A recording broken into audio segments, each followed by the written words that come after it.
Kita tidak memilih kapan kita dilahirkan. Kita tidak tahu di mana, dari siapa, atau dalam keadaan seperti apa kita akan muncul ke dunia.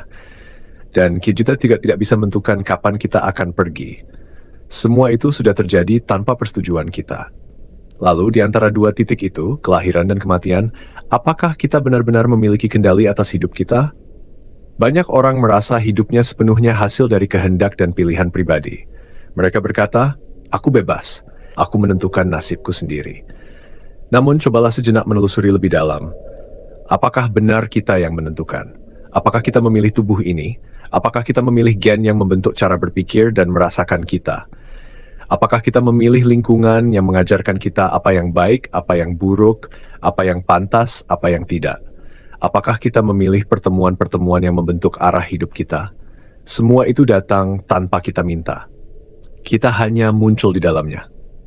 Seperti ombak yang muncul di permukaan laut, bukan karena kehendaknya sendiri, melainkan karena dorongan arus yang lebih besar dari dirinya. Begitu pula hidup ini. Kita berjalan di atas arus sebab akibat yang tak pernah berhenti. Kita bergerak karena dorongan, keinginan, ketakutan, dan harapan yang lahir dari sebab-sebab sebelumnya. Bahkan pikiran yang kita sebut milik kita pun muncul dari pengalaman, dari tubuh, dari keadaan yang membentuknya. Dan karena kita hanya sadar akan akibat, bukan penyebab yang menimbulkannya, kita lalu merasa seolah-olah kita memilih. Padahal yang terjadi hanyalah kita menjalani niskaya dari hukum yang bekerja di dalam diri dan alam semesta. Tapi ini bukan berarti hidup kita tak bermakna. Bukan berarti kita pasrah buta. Justru disinilah letak keindahan dan kejernihan hidup. Ketika kita mulai memahami bahwa hidup ini bukan soal mengendalikan segalanya, melainkan memahami mengapa sesuatu terjadi, kita berhenti melawan kenyataan. Kita berhenti menyalahkan diri sendiri, menyalahkan orang lain, atau menyalahkan takdir. Kita belajar menerima bukan karena pasrah, tapi karena mengerti bahwa segalanya terjadi dengan sebab yang niscaya. Dan dari pemahaman itu, lahirlah kebebasan yang sejati. Kebebasan bukan kemampuan untuk mengubah segala sesuatu sesuka hati, tetapi kemampuan untuk hidup dengan sadar dalam arus yang memang harus terjadi. Kita bebas bukan karena bisa melawan hukum alam, tetapi karena kita memahami dan selaras dengannya. Orang yang marah pada keadaan akan terus berperang melawan sesuatu yang tak bisa ia ubah. Orang yang memahami keadaan akan bertindak dengan tenang, jernih, dan tepat, karena ia tahu apa yang ada harus ada. Ketika kesadaran itu muncul, hidup menjadi ringan. Kita tidak lagi takut kehilangan, karena kita tahu bahwa kehilangan pun adalah bagian dari rangkaian sebab yang sama. Kita tidak lagi iri, karena kita tahu setiap orang berjalan di dalam niskayanya masing-masing.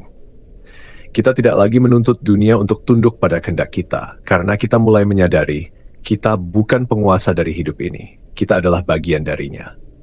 Dan justru ketika kita berhenti ingin menguasai hidup, kita mulai benar-benar hidup. Kita berhenti mengejar ilusi kendali dan mulai memahami makna dari kesadaran itu sendiri. Jadi, apakah hidup ini dalam kendali kita? Tidak sepenuhnya. Namun kita memiliki satu hal yang membuat kita berbeda, kemampuan untuk memahami sebab-sebab yang membentuk hidup kita.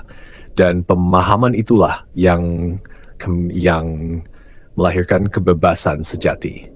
Karena kebebasan bukan berarti melakukan apa yang kita mau, tetapi mengerti mengapa kita mau sesuatu. Dan ketika kita hidup dengan kesadaran itu, kita tidak lagi terseret oleh ombak, tetapi menjadi ombak yang mengerti arusnya sendiri. Cobalah renungkan ini sejenak. Apakah selama ini kamu benar-benar hidup dengan kesadaran, atau hanya berjalan di jalur yang sudah ditentukan tanpa pernah mengerti arah? Hidup ini tidak menunggu kita mengendalikannya. Hidup hanya menunggu satu hal, agar kita sadar bahwa kita adalah bagian dari keseluruhannya. Inilah jejak rasio, tempat kita menelusuri kehidupan, bukan untuk mencari kendali, tetapi untuk menemukan pengertian.